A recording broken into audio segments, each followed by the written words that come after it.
Trisha, I told you. You need a golden Labrador named Egon. Come on, what part of that didn't you understand? You know that's the dog you really want.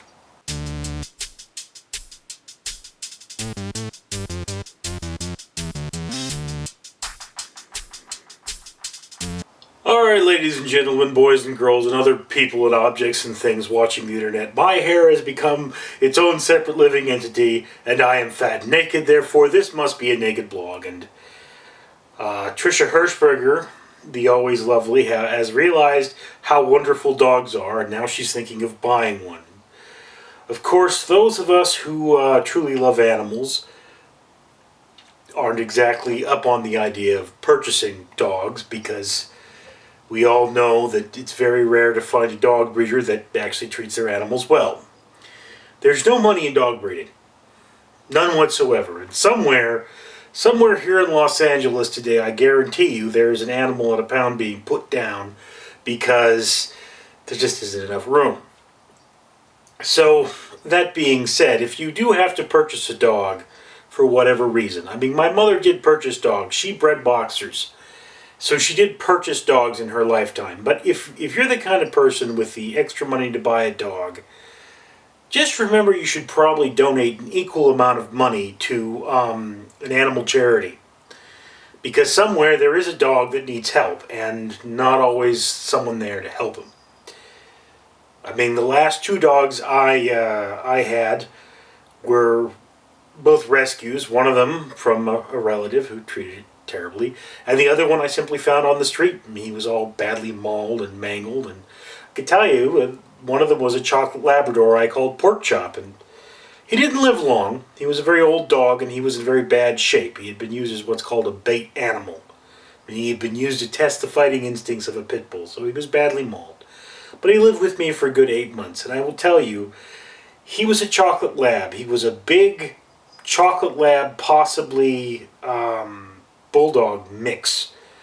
And this animal was such a sight that everyone who ever saw him smiled.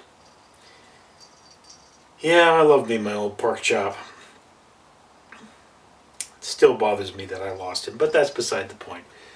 Now, hopefully, as we may be done with downers, my room is absolutely being invaded by animals at the moment. This is my Sneaky. Oh, you're a big old Sneaky, aren't you? Oh, are you a big Sneaky? Are you a big Sneaky?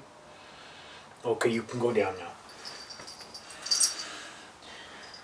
And this is my Bob. Hello, Bob. Yes. Yes. Yes. Oh, you're a good Bob, aren't you? Look at how calm this animal is.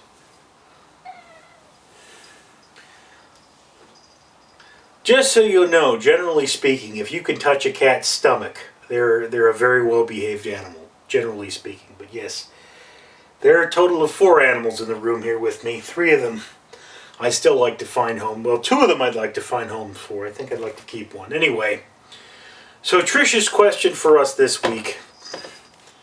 Nimbus. Nimbus has slipped her collar. Yes.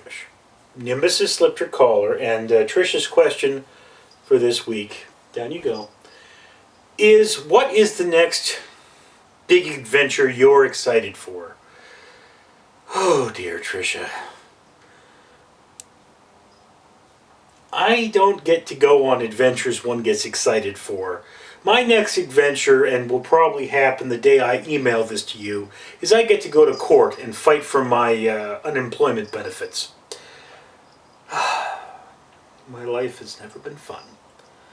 And, you know, the major adventures of my life. I once had to keep a man out of shock when he dislocated his ankle. I had to talk a woman down from suicide. I was injured and had to give testimony in court. Those are my adventures.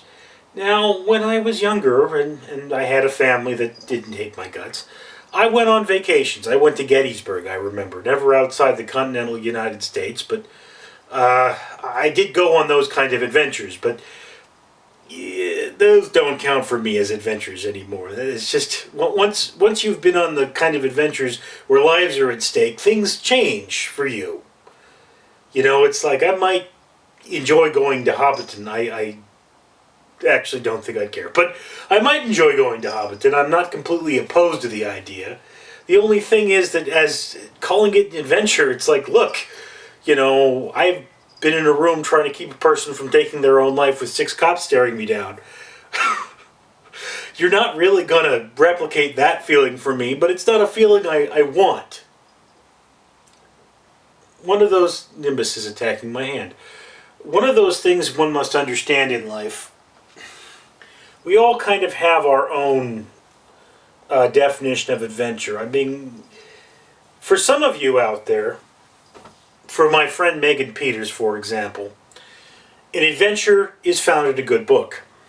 And I mean, I love books. I have hundreds of them, maybe thousands of them. I've never counted the collection, although I am boxing up. I'm reading through my entire stockpile, and I'm boxing up many of them to go to the used bookstore, assuming there are any used bookstores left. And you know, if I wind up not being able to find one of those, maybe I'll go around and give them out or something. I don't know. But that's neither here nor there. So there are people that find an adventure in a good book. And there are people that find an adventure, you know, in a good vacation. Although with the way the economy's going, fewer and fewer Americans are being able to take that route.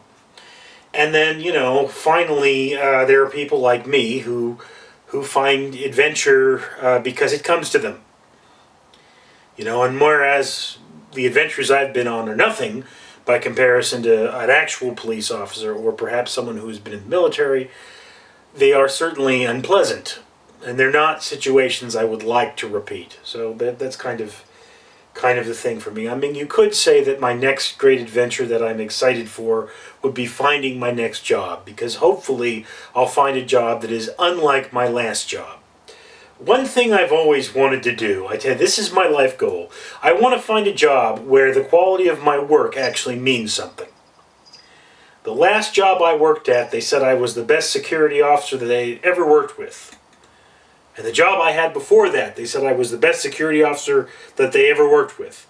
And the job I had before that, they said I was the best security officer they ever worked with. And I think every company I've worked for anything more than 90 days, no, 120, I'm going to say 120 days. Every company I've worked for more than 120 days, someone has said that I was the best they had ever worked with. And never has that meant anything to my paycheck or how I was treated. So that's my thing. I mean, one of the reasons I've always dreamed of being a writer is because, theoretically speaking, when one is a writer, it's the quality of their work that is going to make the difference. Bob, you stop that. You're making noise. So that's kind of what I've always wanted to do. That's the greatest adventure of all for me, is going to be finding a job where the quality of my work makes a difference. And you could... Stop that, Bob. You could make the argument that the quality of my work made a difference in lives where I was working. You could do that. And there are many of people that would say, I mean, they came up to me and they said, you changed my life. You made my life better. You helped me with this. You helped me with that. You treated me like a person. Yeah.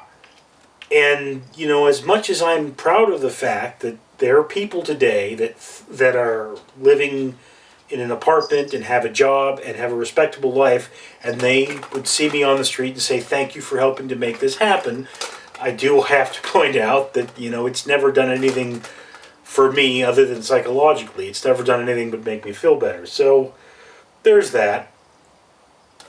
I mean, it's, as I said, with the last, the last video I put out there, I said if any of my friends on Facebook mentioned the video, they would get a beer, and not one of them did. So of the 31 people I'm friends with at Facebook, not one of them bothered to watch that video.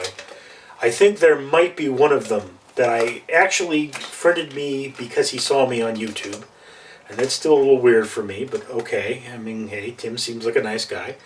And yeah, you know, he might watch this video.